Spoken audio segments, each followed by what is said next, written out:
बिस्मिल्लाहिर्रहमानिर्रहीम। Dear students, अस्सलाम वालेकुम। डियर स्टूडेंट्स, जैसे कि आप सब जानते हैं कि एजुकेशन के हवाले से जैसे ही कोई न्यू अपडेट या न्यूज़ आती है तो बेस वेब सबसे पहले आपके साथ शेयर करता है।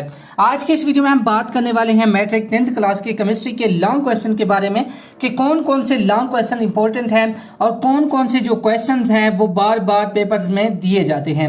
आज की इस वीडियो में हम इसी के बारे में डिस्कस करने वाले हैं। अगर चैनल पर पहली दफ़ा आए हैं तो चैनल को सब्सक्राइब कर दें और वीडियो को भी लाजमी से लाइक कर दें।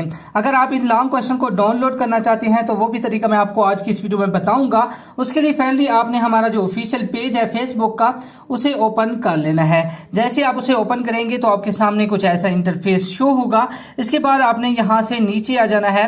यहाँ पर आपको तमाम जो लॉन्ग क्वेश्चन हैं यहाँ पर उनकी जो लिस्ट है वो मिल जाएगी। आप इन्हें यहाँ से डाउनलोड भी कर सकते हैं। अगर यहाँ से रीड करना चाहें तो यहाँ पर रीड भी कर सकते हैं। मजीद अपडेट के लिए हमारे चैनल को सब्सक्राइब कर दें। Thanks for watching. Allah Hafiz.